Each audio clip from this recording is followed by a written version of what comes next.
What's up, everybody? Welcome to this Tuesday live stream. It's not a Monday. I had to delay the stream yesterday because I did not had the time to go before work. I was busy with work as usual. I must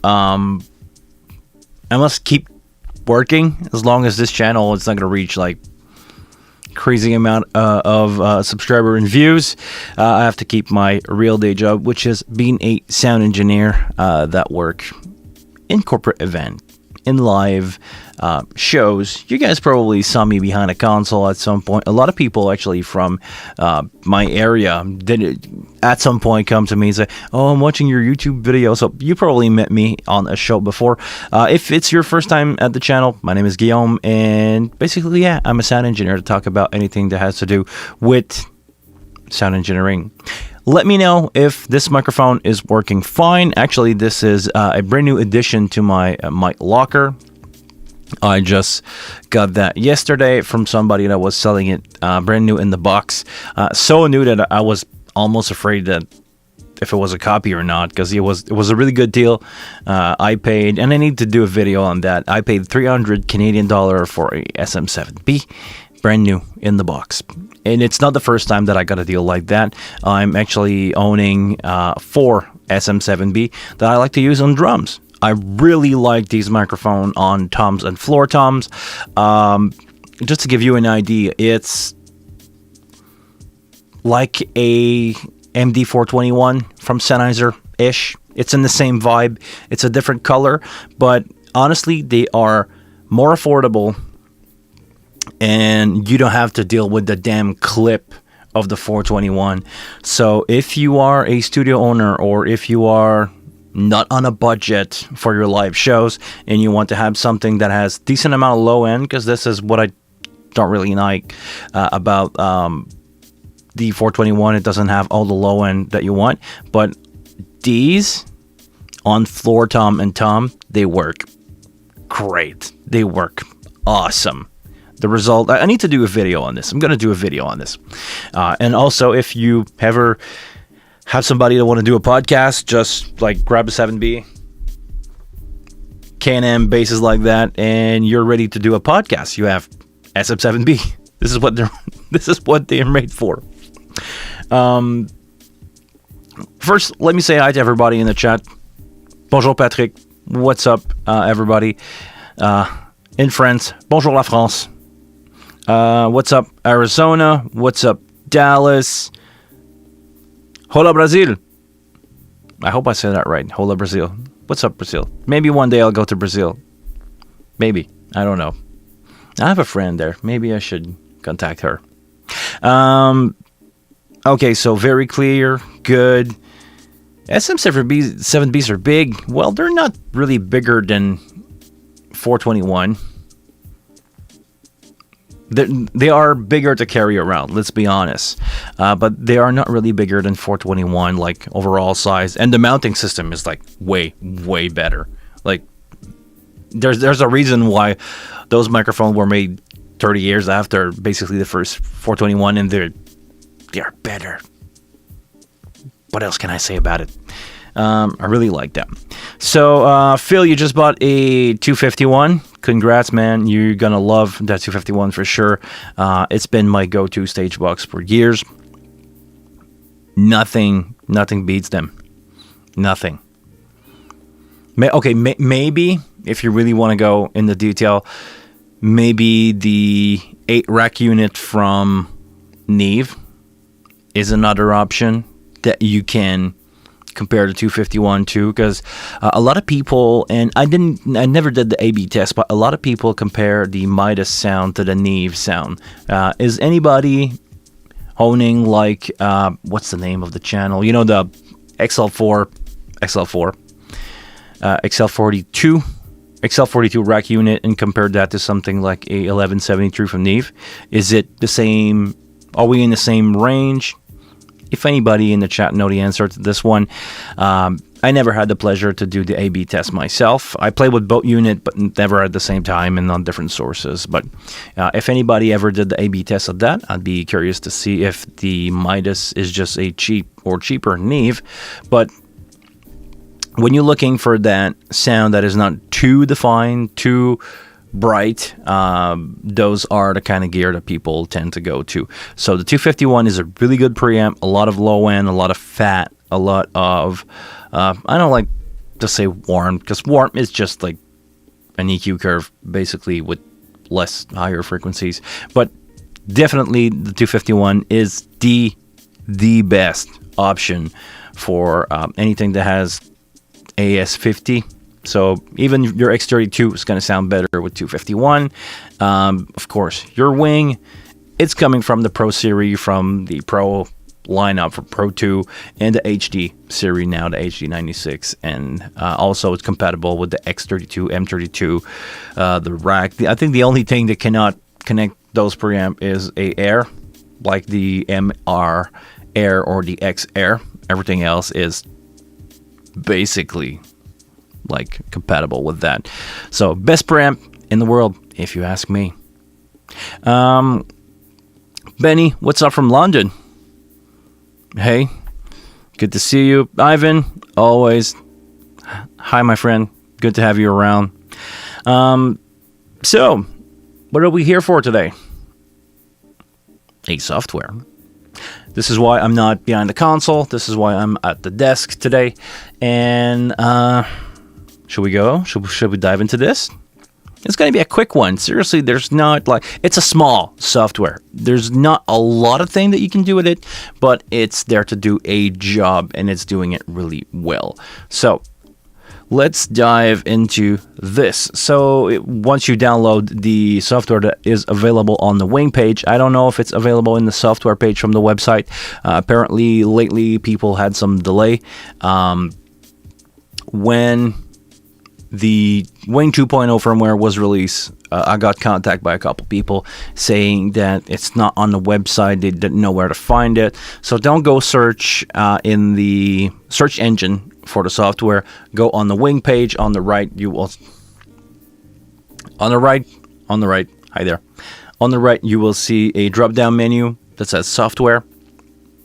It's there. It's there with the firmware 2.0 for the Wing. If you don't have that, go grab that at the same time. And once you turn on the software, you will be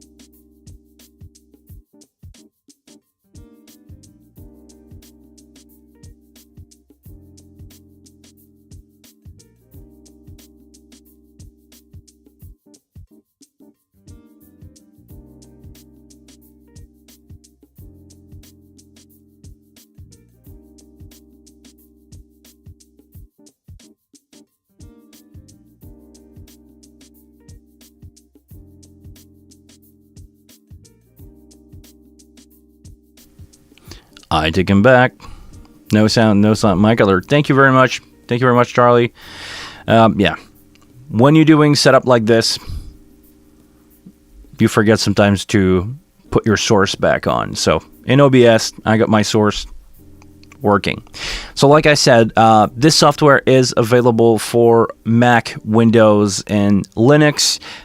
Maybe not working on all Linux distro, but if you are a Linux user, you're probably used to that, and not everything is working all the time, but it's available if you have a Linux system. Like it's available. Just good luck. Try to install it and see if it's work on your Arch distro or Debian distro. Or I'm sorry, I'm not a Linux guy. I'm a Mac guy. So yeah, once you downloaded that from the Behringer website, like I said, in the drop-down menu, you double-click on it, you open up the session, and this is what you will be greeted with. I'm going to open up the software on my side because you can see it. Not much to it. Looks awesome, by the way. I love the color scheme here. It's really Midas-ish, so really good color setup here. I really like the yellow and black, gray stuff. I don't know why everybody keep designing software that are white. It's just hurt my eyes. Yeah. You're probably guessing that I'm using dark mode everywhere. Okay, so what do you do from there? You open up a session. And those sessions will be recorded on your SD card. Actually, I'm having a micro SD right here, and I had a regular. This is not a micro SD. This I had a regular card, but you know, this software is made to import your session from your SD card, micro SD card. Doesn't really matter. You can use a micro SD card with an adapter in your live cards for the wing, meaning the. I don't know how's it called on the X32, but your X32 live card, basically the card that allow you to record the SD card and the W live from the wing. You do your session, you record that on multi-track, you take that multi-track, put it on the SD card into your trusty USB adapter, just drag that into your computer. I'm not going to use this one because I'm not going to try to fake it here. I have one straight into my computer in my SD card reader, the real one, not the cheap USB one. And it's connected to my computer, and now you can just come here. Can you guys see yes, you can see this. I have a SD card that is called Wing, and this is the first file that you will see on your pop-up window. Something that I can point out maybe to the dev or anybody that can talk to the dev, if you have that that X Live card or that X Live file, if you click open, it doesn't open anything. You need to go open, select the file, drop down menu, and from there you can select a session. Those are all sessions that I recorded from Ben. It doesn't really matter. I'm just gonna try to find one that is not too big because I want to cut down on the import time. This one. Okay, this one has 5 files. So let's go with this one. So what you do, you first open up a session. I'm gonna open up a session. Select the file. Click open. There you go. It's going to show me all my 32 files. So those are what I assign in the console to be recorded to the SD card. I have a video on routing. If you ever having it or struggling with that, having a problem. No, not having a problem. If you're struggling with that, make sure to go in your routing session that you take the input that you want to route and you route them to your SD card or your W Live rec card. Make sure that you have that on, and once you recorded that, you want to use those files into DAW. Some people had a hard time importing those files. This is where we can convert that single, because let me go back, let me track back just a second here. What the X Live card or the W Live card, because I believe it's called X Live now that I say it on X32, is a recording WAV file that look like this. Those are a single file that contain a certain amount of time. I don't remember exactly, but it's a couple of minutes. That is limited to 4.29 gigabyte maximum file size, and this is a single file with 32 track or 32 channel of audio into a single WAV file. So people wonder, where are my 32 file? They are glued together, for a lack of a better word. They are glued together into a single 32 channel WAV file. Like some WAV file are 4.1, so it's a couple of stereo, 4.1 source together. On the wing, I go from memory here. You have the option to record 8, 16, or 32. So you're gonna have a file, even if it doesn't have a 32, you can have a 8, 16, or 32 WAV file. That's gonna be a different in length of minute, but it's gonna be a 4.29 gigabyte file that will contain all your multi-track 8, 16, or 32. So it's a single file. So what we want to do here is we actually want to explode that into 32 single file. The software is cool because if we open up that session again, and we can select all the file, or we can select none of the file. The reason why, let's say that you have a 20-something input band, you recorded, 24 input, You also recorded a copy of your main out in 25 and 26, and 27 through 32 were simply not used. Well, you can uncheck this file. You're going to save on the process time, and you can only import the file that you want. Let's say that you have some channel that you recorded that you probably want to have like available on your SD card, but you don't want to have that in your session. Like, best example would be a talkback mic. If you have a talkback mic on stage, you want to keep it on your recording. Let's say that you're doing a virtual sound check. You want to have that so people can like listen to the talkback mic. But if you are doing a studio session, you have no need for that talk mic. So let's say that your talk mic in 12, you can just remove that, and once you're going to export the file, it will just skip the export of 12. So far so good. Everybody is following. I just want to make sure that it's visible for you guys. Everything is fine. You guys don't talk much in the chat. I like to keep you guys alive. Well, this will be a good segue for me to say, while we're here, make sure to like this video. Make sure to subscribe if you're not subscribed to the channel. And if you want to become a member, like Charlie is a member, a supporter of the channel, thank you very, very much for supporting what I do here. I'm doing this out of passion, not out of money. But let's just say that, you know, having a little of income making me worth buying new microphone, new stuff, new toy to show you guys. So the more money I'm gonna make from anything, the views, the membership, I'm just putting everything back into the channel. Once you start exploding the file, we'll have plenty of time to chat. Yeah, it's taking a long time. You know, Patrick, you know it's taking a long time. So let me backtrack.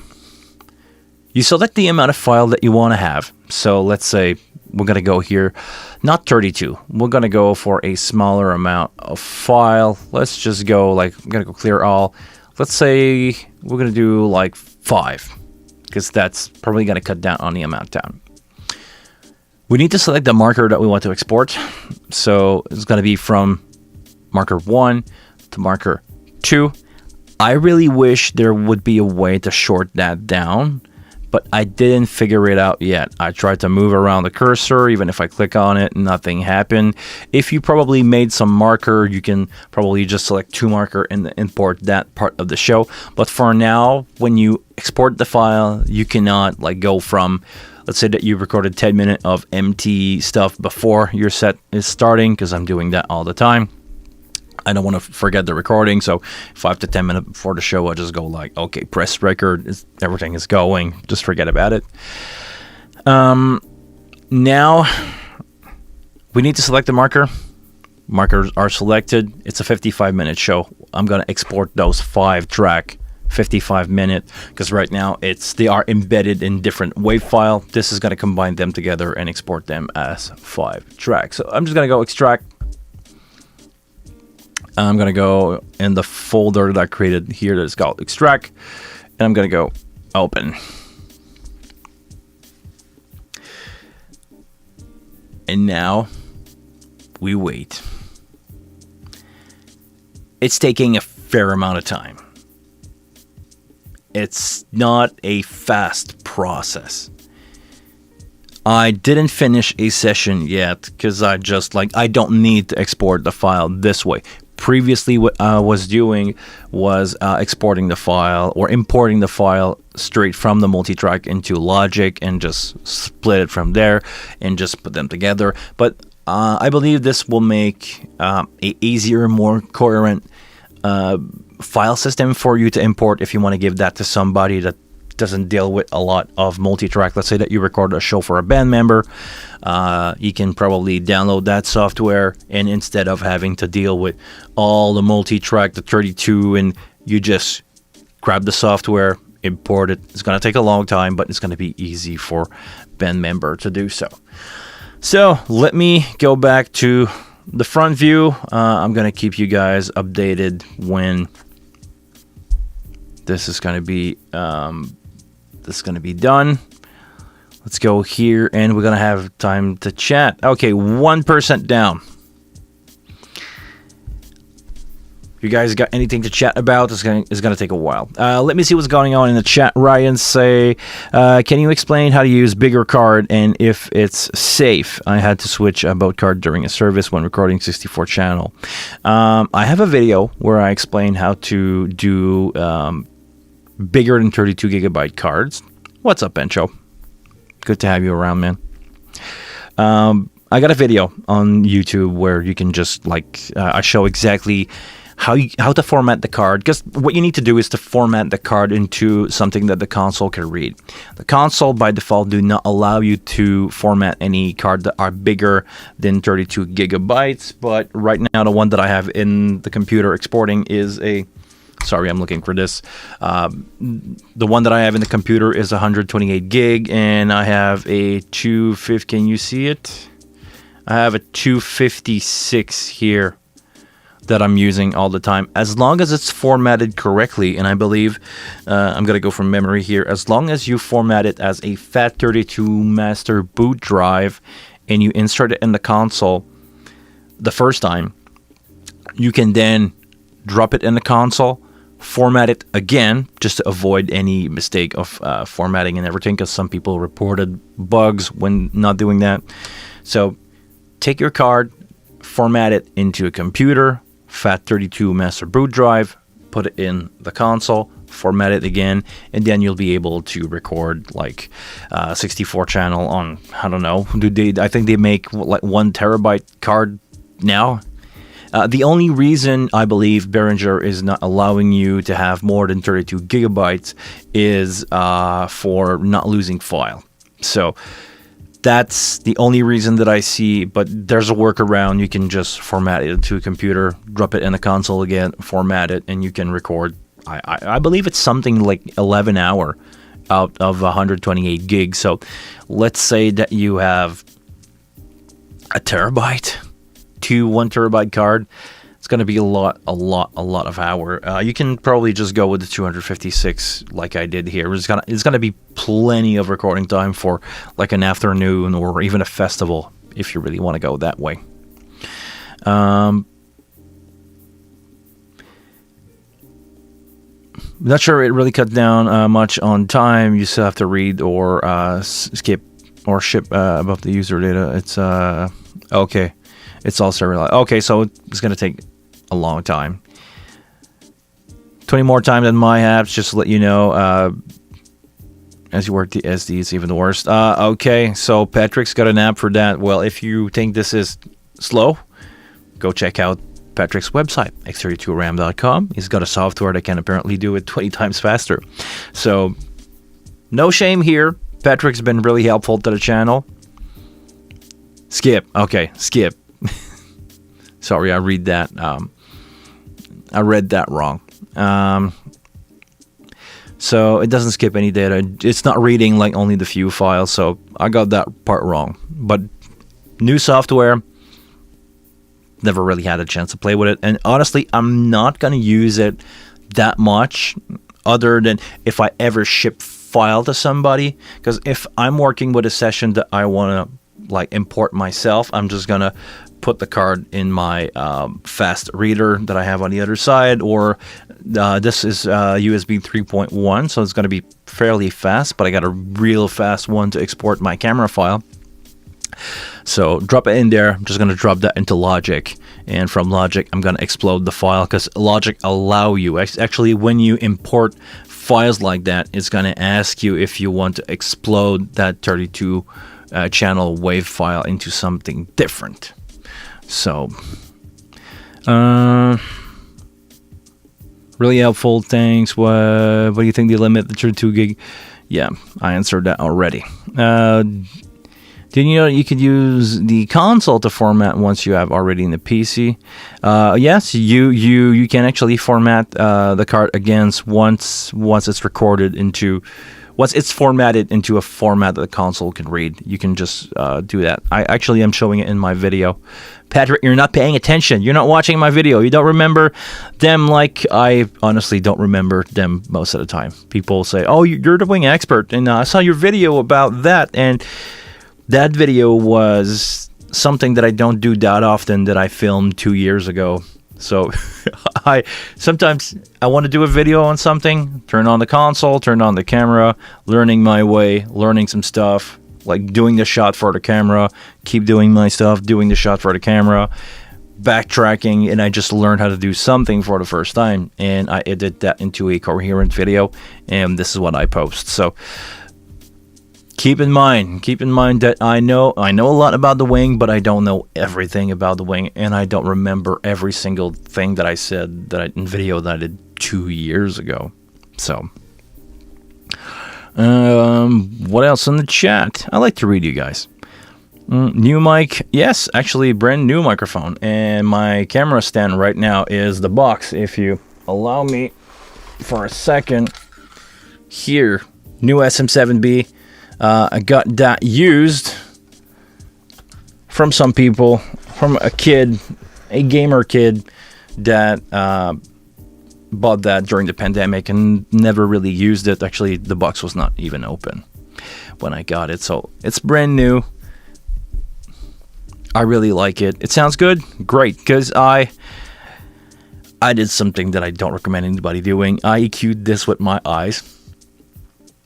When I'm doing stuff on the desk here, I don't have any headphone, I don't hear what I'm doing, so I just took the 7B, did a shelf EQ on the low end around 80 Hertz, compressed that, sent that into a limiter, and that's it. Sounds good? Let me know. If there's any frequency that bugs you, like I need to turn down 2K by 2.5 dB with a Q of 5, if I need to do it, let me know, I'll do it. Because I don't hear what I send to you guys. I'm just EQ compression limiter directly from OBS to you guys. But yeah, really proud of my SM7B.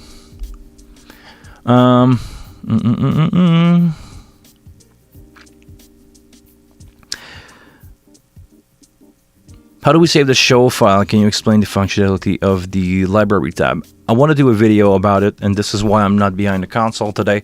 I want to focus on the live session software for today.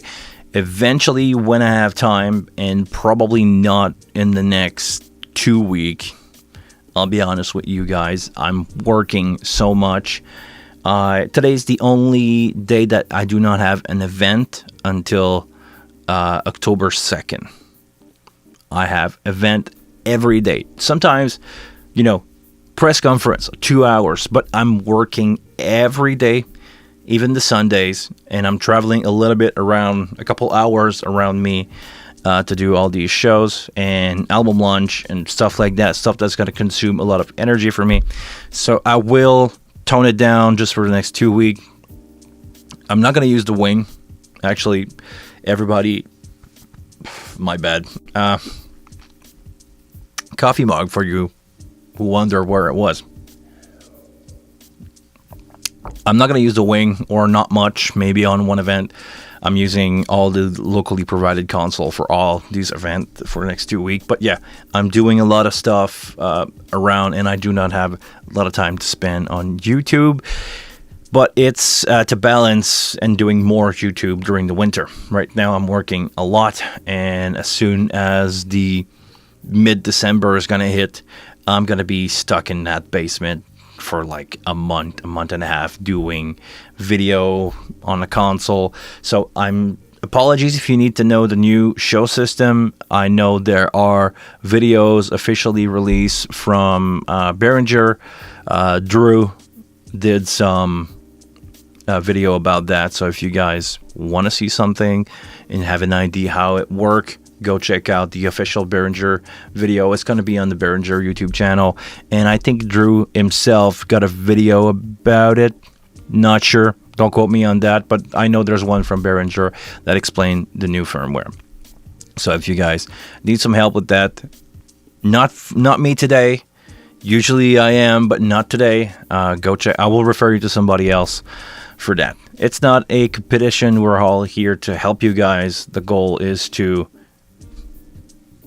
make this a better place, make this world a better place. But basically the show system, if I can talk about it, because I think we have a lot of time, let me Let me see what's going on with the software. Okay, 8%. It's gonna be a while. Let's talk.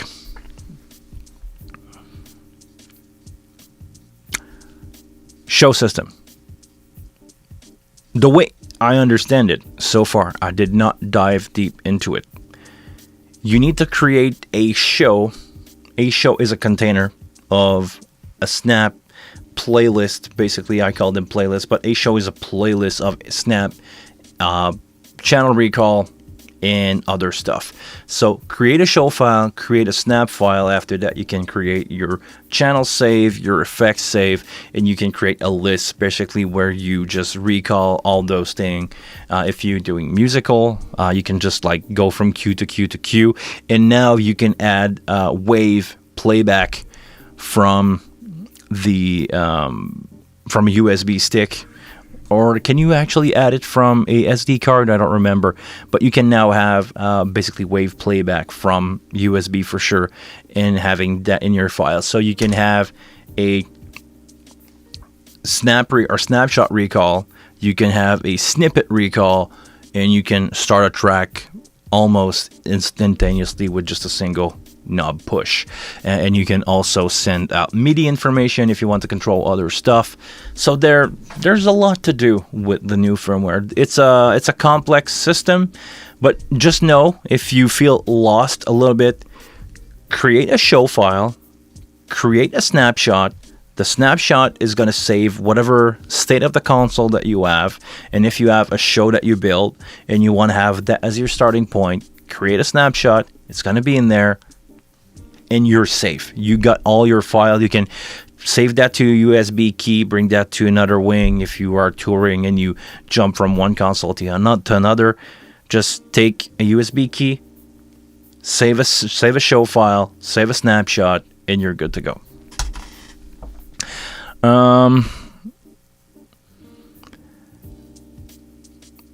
Patrick's app is only for Windows. Okay, so this app is still very useful for a lot of people. Yeah, if you use a bad operating system, you're gonna get some Windows hate here. So unless you know how to compile the Mac from the GitHub source, freely available, I honestly don't. But I think I know a guy. I think I know my friend Rob can do that, because I think he did it for a couple of your apps, Patrick. So if Rob want to have that happening, I can probably do a video about it. If it's maybe I can do it from Windows. I'll be honest with you guys and say I have a couple of Windows machine. Actually, my laptop's got Boot Camp, so I can probably have my laptop with Boot Camp here and just video and put that into my streaming setup and have that happening, just so I can explain to you guys how to do it. Good. So maybe, but if it's ported to Mac, it's going to be available for more people. And honestly, nothing against Patrick's. Really like what you're doing. Honestly, you're doing an amazing job. But I believe a lot of people use Mac when it comes to music stuff. Logic is awesome. Video editing on Final Cut is awesome. The engine that you get with Apple Motion is awesome. Zan, hello. Have a good day. Well, have a good day too, sir. Or I'm going to guess, sir. No offense here. Have a good day, my friend. So yeah, maybe if it's available on both platforms, Patrick, I could do a video on that. But if you don't want to play with that, if you want to have a Linux version and a Mac version, you can just take the one from Behringer and wait until it's going to extract all the file. And I believe, I don't know for sure, but I believe it will be pretty much real time. So just know it's going to be pretty much real time. It's taking a lot of time. I was expecting it to be a little faster than that. Okay, so let me read the chat. You guys keep saying cool stuff here, and I'm keep jumping. Bradley says, I like the fact that we can save individual EQ and setting and can replied them to the vocal mic they get. So yeah, the file system, the library system is now fully available like it used to be back in the day. What's up, Scotland? Neil, good to see you, man. Still waiting for the wing rack. I don't think it's coming anytime soon, maybe next year. Well, judging by where we are now in the year, and I have absolutely no information about that, if it's going to be released, it will be roughly in December. That is going to be announced and shipping soon. Like, they either going to try to grab the Christmas wave, or they're going to go after for shipping purposes. If they don't release it before that, it's probably going to be released around NAMM or another trade show similar to NAMM. That I think there's another one happening in March in Germany. Expect, you know those key release dates. New products get released on trade show, on those kinds of events. So expect something like that to happen. And this is probably when they're going to release the wing rack. Or maybe they can just like pull out out of nowhere. Behringer sometimes is good with that, just out of nowhere. Oh, by the way, there's this. And the game just changed completely. Maybe they're doing that as a competitive advantage to the other company. Like, let's say, I'm going to go with a competitor here. Let's say a Soundcraft. Soundcraft has something that competes with the XR18. So maybe they know, or they heard that Soundcraft or another company going to release something, and they just undercut them with, okay, here's the new wing rack. And seriously, I'm going to be happy with the wing rack.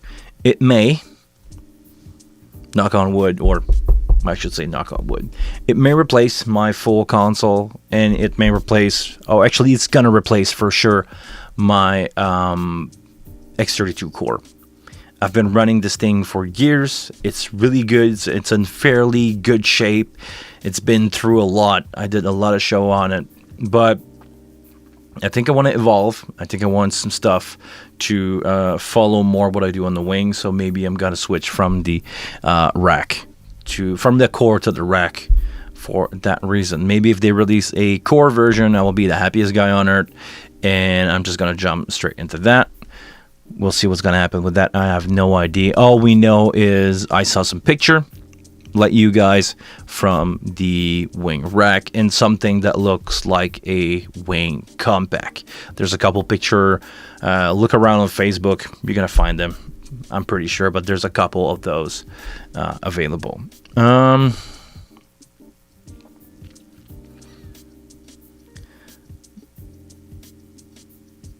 Is the show in the wing like the show on the X32? And no, I don't. No. A show is a container. A snap file is more like a show file on the X32. It's not the same thing. So I didn't watch completely the video from Behringer, but yes, Drew covered the basics of show management in this video when he released that long. But there's a lot more thing that can be done above what he recorded. So his videos are great. Yes. You can do the same thing and more on the X32. Johnson, you had a message there, dude. Don't be afraid. Leave your message. The issue is porting the app is the graphical UI, and in Windows is straightforward for me. Mac is a nightmare in terms of porting UI. Okay, so it's a UI problem. The apps I have working on Mac have been modified to avoid UI. Okay, gotcha. Yes, I know, because I've tried to. Actually, we need to get back on this, Patrick. I need to set up your software that you designed pretty much for me. I'm still having a hard time with it, and it doesn't have any UI. So this is where I'm a little lost. I need to get my hand hold while I'm working on those things that I don't know about. So if I can design a UI. Can I learn that? Probably don't have time for that. But if anybody in the chat or watching this in replay is a UI designer and want to help the community, maybe Patrick's got a software that you should design for UI wise at least. Can you show the gain setting on the wing? I don't know what you're asking here. The gain setting on the wing is... Sorry, it's a little at-large question. Can you go a little more into specific? Because just showing the gain, well, you take a channel, you turn the gain on that source, and you turn it up until you reach a decent level, something that you can work with.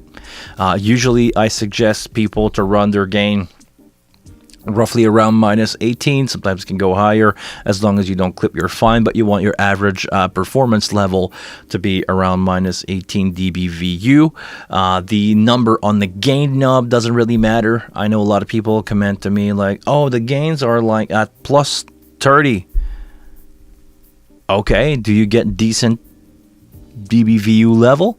And they go like, yeah, but the gains are high. Like, okay, your source is weak. You need to amplify that source a lot.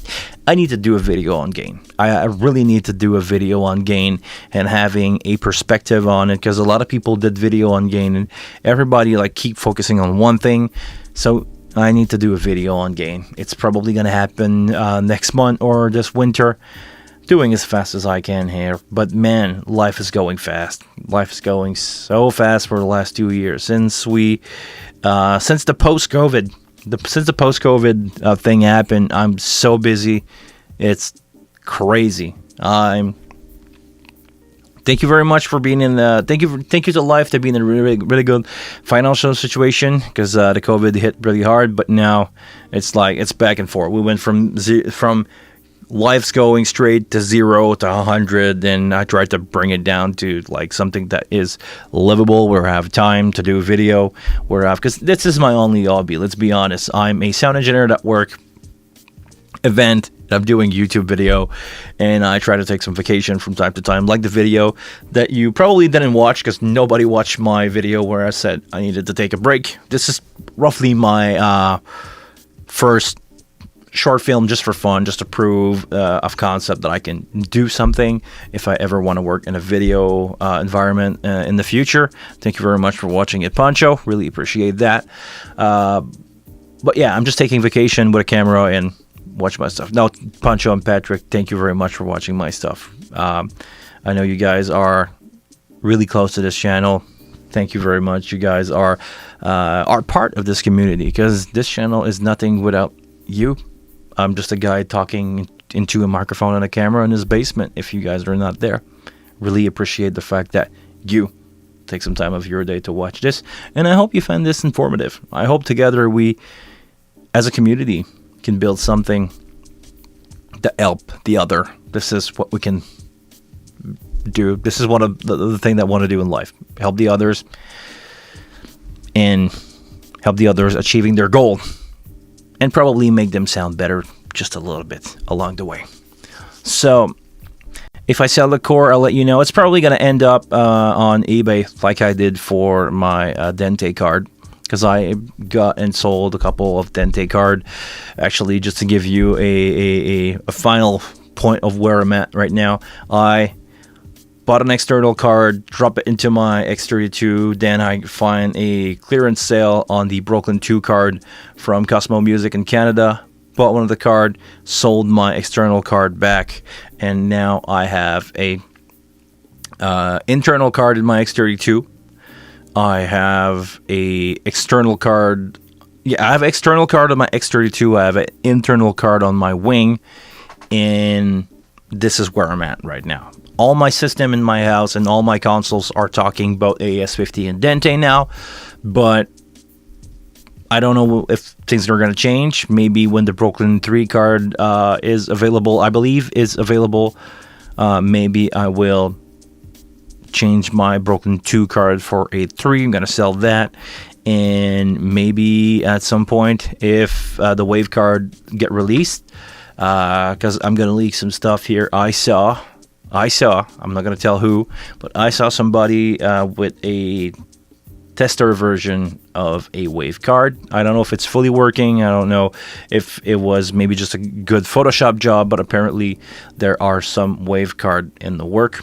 So those of you who want to have a wave server, just hold on. It's going to happen. I know it's in the work. Cannot tell you when. It's probably going to take a long time, but it's going to happen at some point. The stuff is in the work. It just doesn't go as fast as you would like. Sorry for that. Nothing I can do. Nothing you can do. As soon as it's ready, trust me, they want to sell it. They're going to try their best to sell as much card or as many card as possible for as much money as they can. I don't think the Brooklyn 3 card does anything more than the 2. Just new chip following the chip shortage. I believe there was something else. With the Brooklyn 3 card. Hey, Rolf. Do you know if there's a AS50 interface for PCs? Do you mean the Clark Technique? I believe it's the DN9630? Something like that. Hold on. There is a USB to AS50 conversion box. USB AES50 interface. It's the DN9630. If I can show it, hold on. Yeah, I can probably show it from Sweetwater. Hold on. Looking on my phone for it. It's this box right there. It's available right now at Sweetwater. It's converting from AS50 to USB 2.0. It will give you 24 channel at 96K and 48 channel at 48K. Isn't USB slowing down things? Depends on what you want to do with it. If you just want to record some stuff, let's say that you have, because I've went crazy and thought about doing a studio with box like that in a couple of DL16. The reason is on the DL16 you can adjust gain on the unit itself. So you could have, if you want to go really crazy, you could have 3 DL16 linked together with one of these cards, and you will have 48 input and 24 output from your computer. All the gain control would be done on the unit itself, not on the box, because the box is only a converter. It doesn't give you control over anything. But you could do this. If you, depending on what you want to do, you could do this. If you want to do inserts with Live Professor or something like that, USB is not really good option, I believe. Just go with the USB interface on the console. It will be pretty much faster, not costing you an extra interface, and just work. But let's say that if you have a computer that is really far away and you want to send the signal from your wing, from your X32 to that computer, you can do it at 48K, 48 channel. If you have a computer in another room in a church and you want to get that done, get that. It's going to work. The DN4816U will do stage connect to USB, as well as Ultranet to MR18 is a stage box, and it's only $200. Yeah. Is there any wireless AS50 device? No, and I hope nobody ever tried to make one, because that being wireless would cause problem. Actually, latency would be a problem. Same reason why you cannot have Dente working over wireless. I believe so. So maybe somebody will say, oh, I figure out a way to do it, and I can have my laptop like playing wireless to my console, and good for you.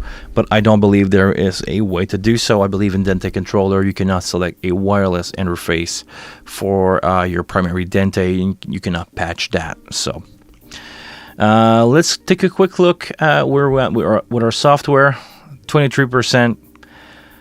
Okay, well, as much as I planned for that video to not be 5 hours long, actually it's slower than real time. Because how long have we been live? 49 minutes.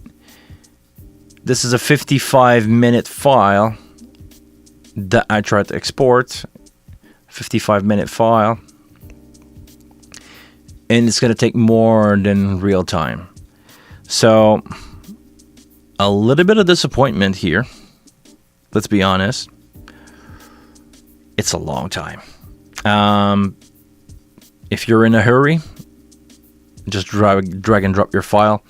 If you're in a hurry but have more time, play back your file in real time and record that into a software.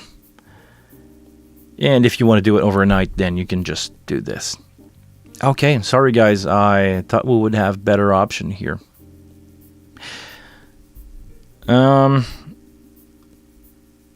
Okay, well, am I clipping? Do you guys forget to tell me that I'm clipping the main out? Just give me a second here. Let me turn down that input just a little bit. The output, not input, output. Come on.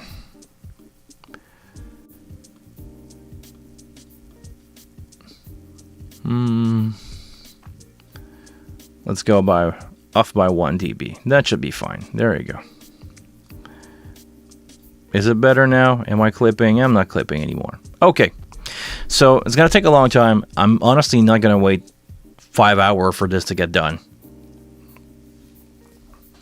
What mixer am I using now? Are we talking about my day-to-day mixing? I'm using whatever is there at the moment. I almost daily drive, or this week actually, I'm going to daily drive a TF1 from Yamaha, which is probably one of the mixer that Oh, you're vocal now. I'm just using my audio interface. I'm running an ID44 and gain all the way up on the 7B and into an EQ and compression.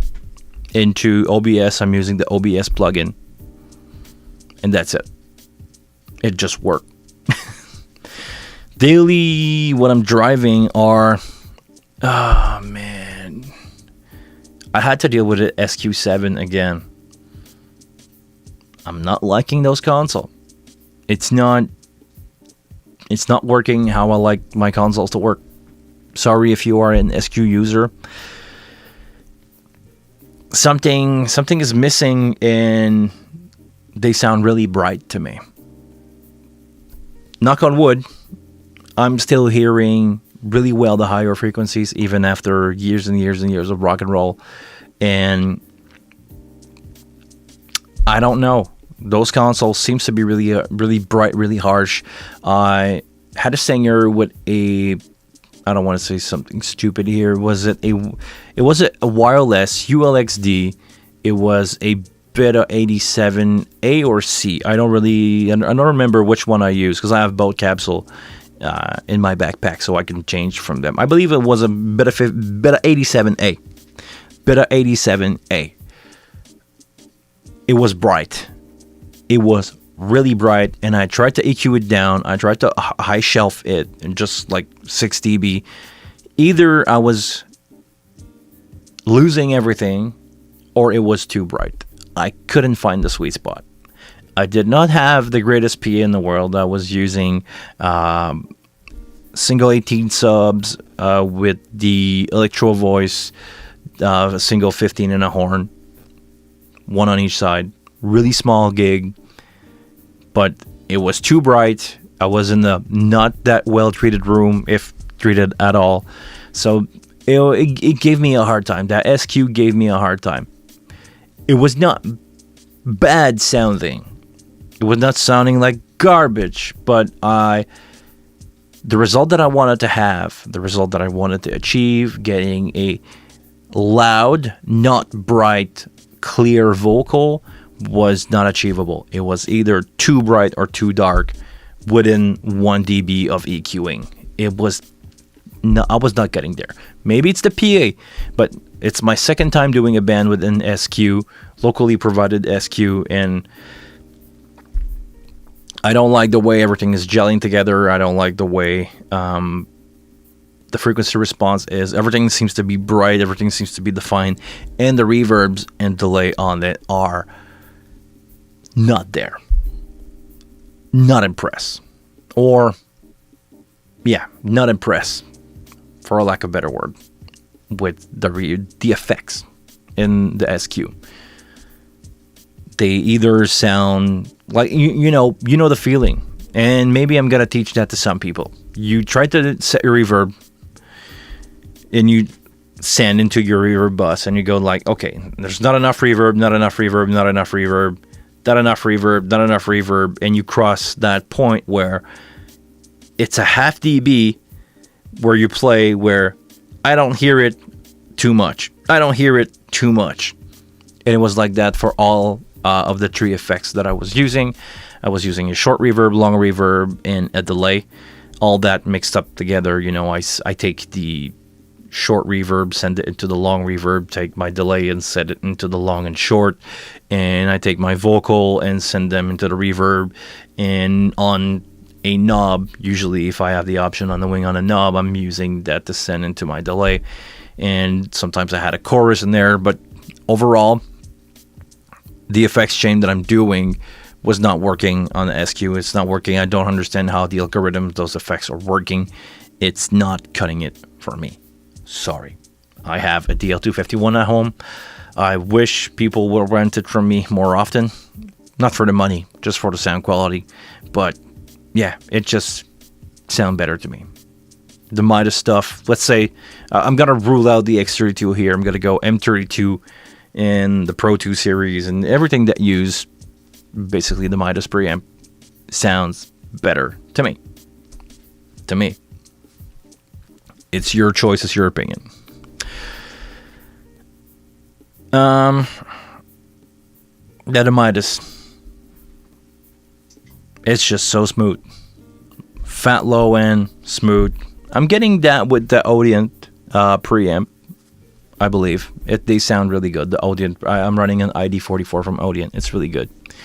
So, okay. Well, on that note, we've been going for an hour. Do we want to wait for that file to extract? Oh, it's like going in chunk, right? It's going faster and faster now. But I don't think we would really want to wait for that. But basically, it's going to give you, once you export the file, it's going to give you a multi-track like you would see on a recorded session. You will have all your tracks into the folder, and you can rename them, or I don't know if they are named or renamed, but you can rename them to whatever you feel that will give you indication on what it is. And that's pretty much it. You can now import that into your DAW and having fun mixing your live show in a studio session. So on that note, we've been going for an hour, almost to the second. Is there anything else that you guys want to talk about? I'm going to open up the floor for question. If you have any more subject that you guys want to talk about, we can open that up.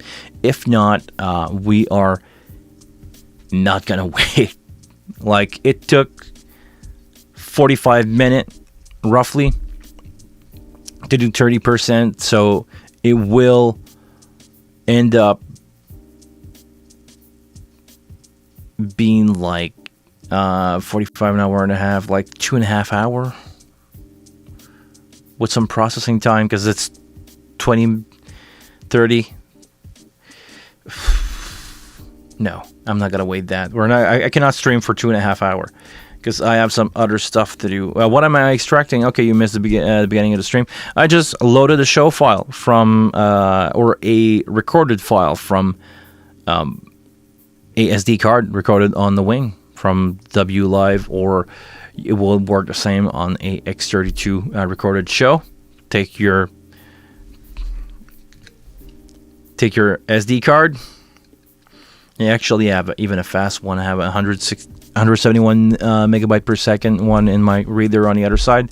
So yeah, basically I export that, and I try to export it from the new software, which is called Live Session. It is gonna convert the 32 channel wave into multiple 32 channel. Reaper extracted in seconds. There we go. Same things for Logic. But some people are not comfortable or do not understand how to put the files together into a coherent session. So this is why this software is existing. But right now, I don't know what's wrong with it, but my computer is sleeping because, just to give you guys an idea, I'm running 128 gigabytes of RAM in a Intel 11900K water cooled, and I have, just for fun, I have AMD 6900 XT. This is my Hackintosh rig. This is what I'm using right now. So this computer definitely can handle doing this faster. I believe it's just the software that doesn't speed up the process, but it should take I believe it should be a matter of a minute or two, but now it's going to be 2.5 hours. So if there's something wrong with my software, please let me know. If you're not living the same experience as I am right now on Mac OS, please let me know. But okay, honestly, it's the first and last time that I'm going to try to do a session for me using this software. If I needed to send the file to somebody else, I would just do it like this, take that overnight, come back in the morning, it will be done. But yeah, no. Benny got a question. Do you tend to insert plugin on your board when mixing? I've started using Live Professor via USB. I used to do it back in the day. I'm talking about before X32. I don't know if I told that story before. I used to own a Yamaha, an 01V96 V2, the blue one, and I had light pipe card. So I was doing 32 channel of inserts. I know, is it a 16 channel of insert with a fire bridge, which was a light pipe to firewire. And I was bringing my laptop to gigs with, and I had a good laptop back in the day. Bringing my laptop to gig, inserting every channel through the light pipe, as I was limiting myself to 16 channel on that console. But I was taking preamp, sending that into my session, looping it out back into my console, and I was using extra plugins like C6 from Wave. I was using a couple of compressor, but it added so much latency to be stable that I didn't really use it. And actually at some point I had a glitch where one of my light pipe cable went out during a show. Well, not really out, but it started to move and it was like starting to glitch. So never use that after again, because it was just not stable or safe enough for me to use during live show. So latency, no. And let's be honest, with what I got in the wing, the Autotune Live, the Dynamic EQ, I don't see anything that is really missing. Do you have, actually, let me ask you guys, do you have any plugin that you feel is missing in the wing? The only thing that I personally believe is missing in the wing would be tone gate, which is what I'm doing on drums with the oscillator. I know it's a plugin in Reaper. If you want to try that out and you're using Reaper on your drums, you can add a tone gate plugin. It's just basically a gate over a tone, let's say a 50 hertz tone or a pink noise, that you can trigger with your drum just to add on some low end, or with a snare if you want to have some fake snare bottom sound. You take a pink noise that you trigger with your snare, so every time that you give the drummer give a snare hit, you open up a gate on a pink noise that will give you pink noise burst that will go like psh, psh, and you put that into a reverb, and it's going to be the best snare bottom sound you're ever going to get. And you can make that stereo into a stereo reverb, and your snare is going to be like the mid-range and the core of the snare will be center, and the higher frequency will tailor out in stereo. It's a really cool effect that you can do. You can do it live with the oscillator of the wing. I got a video on that. Same thing for the bass drum. Sometimes I trigger a 50 hertz tone with my bass drum just to give some like really fat, thick, regular, bass heavy punch. It's just gonna go like boom, boom. Really liked it. It's the only thing that I feel is missing in the wing. Anything else that you guys feel is missing in the wing? I'm looking at the chat right now. I want to know your opinion. Do you feel like what would you add to the wing? Possible or not? Let's go out this route. Possible or not? Is there a primary resource enhancer on the wing? Yet to get my hands on one. I believe there is. I believe the is it the Velvet enhancer or something like that? They added some cool stuff from previous Lando console, like the X32. There's some cool stuff in the wing, but I never really use the source enhancer. I'm more of a I'm dealing more with dynamics live, and I don't play around a lot with enhancer effects and everything. More channel? Come on. Do you really need more than 48 channel with combination of mono and stereo source that you can go up to 96 microphone or source? I don't think so. Not personally. Well, actually, if you need more channel than the wing, you need to buy a bigger console. You're gonna run out of stuff, because honestly, man, 48 channel with mono or stereo source, meaning you can take realistically a 50 something input list, put that into 48 channel with your stereo overhead being stereo. If you have any piano or stereo guitar amp, you can put that into a single channel. It's man, there's a lot of stuff there. Have they managed DCA spill yet? Nope.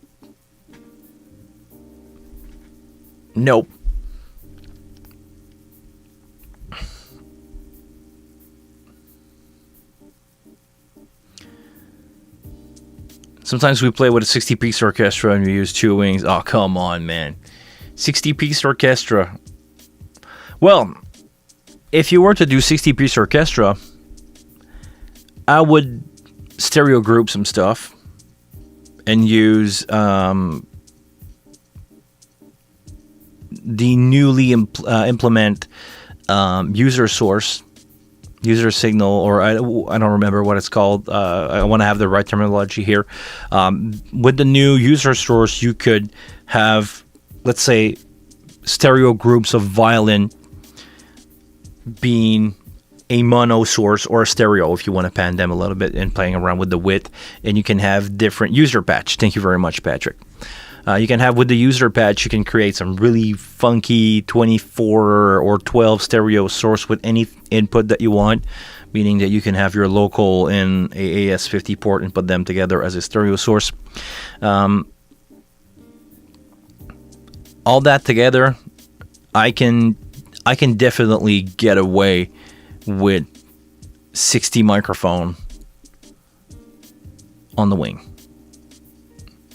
Stereo pairing some stuff that makes sense to be stereo paired, but same kind, same microphone on same violin that play the same thing, or same microphone on an instrument. I don't know, anything that would be a stereo or has more than one mic. You use a user patch and you create some stuff there. I can definitely get away with that.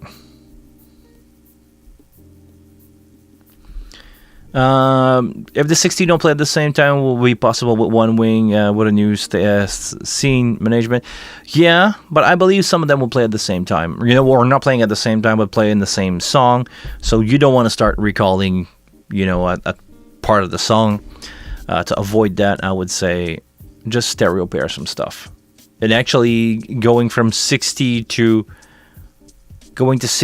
from 48, you don't have to stereo pair much there. Chris Greco, what's up, man? It's been a long time. My not so far neighbor down south. Good to see you, man. So 38%.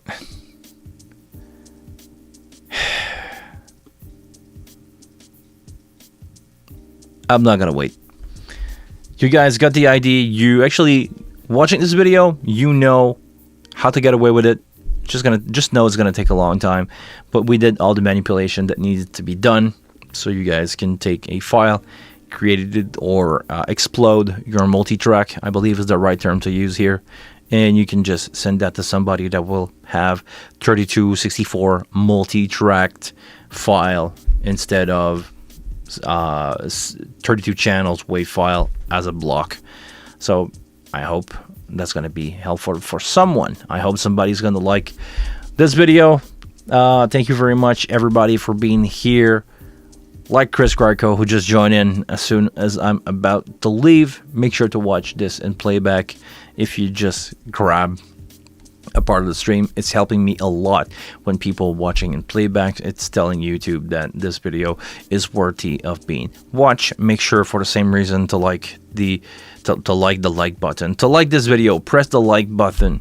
Make sure to subscribe if you want to know more, and make sure to ring the bell to know when we're going live, so you're not gonna miss, like Chris, you're not gonna miss the beginning of the stream. It's gonna give you a notification on your phone. Will work session live in the other work in the other direction? Yes, it will. I didn't show it, but yes, it will. Let me show you. Yeah, Herman, you're late.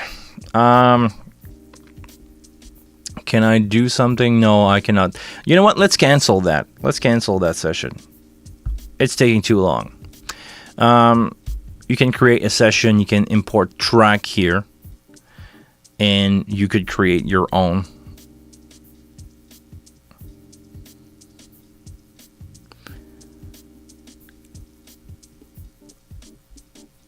Sorry, here.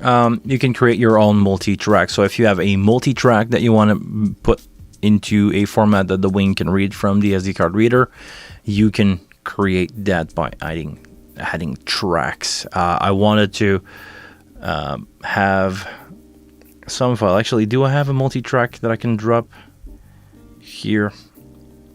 No, I don't. Wait, hold on. Let me go into my Logic session. Can I have... Okay, maybe I have something. Maybe I have something. Hold on, guys. If I go media, audio file. Okay. I got some file that I'm gonna drag and drop on here. Can I do this? Can I drag and drop file? Doesn't allow me. Or should I click add track? Okay, add tracks. Okay, let's go out this way. I'm gonna bring you guys into my TrueNAS. You're gonna get some insider stuff here. Can I? Okay, hold on. I need to do something else. I need to do a copy, and I need to do a copy paste of that into my session here. Hold on. Okay. Damn it.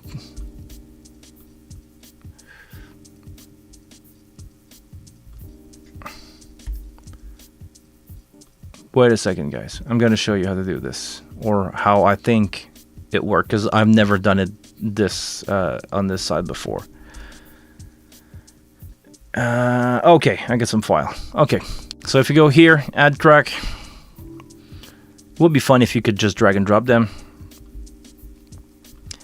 Oh no, they're AIF file, not WAV, so it will only work with WAV file.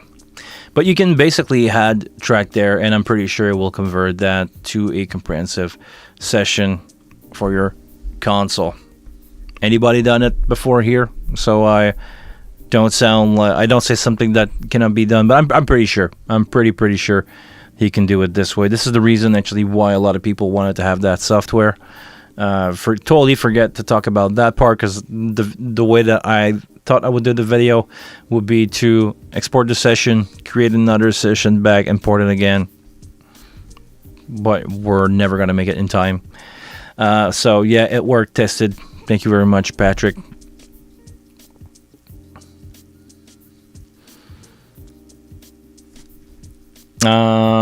Yeah, a lot of stuff is not there yet. Like you cannot drag and drop file into it, but those are all life improvement stuff.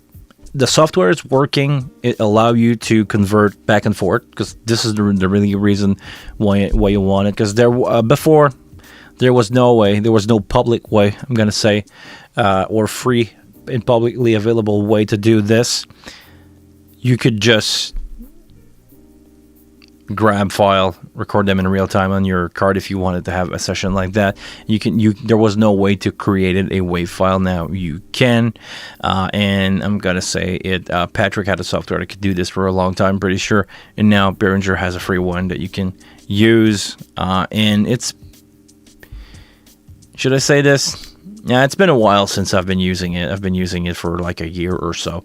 The other version, I'm not going to show it to you, but there was a beta tester version available that used to do the same thing. So, but the UI on this one is crazy good. It's the same result overall, but the UI on it is really, really good. Really liked it, and now you can import your stuff. You can.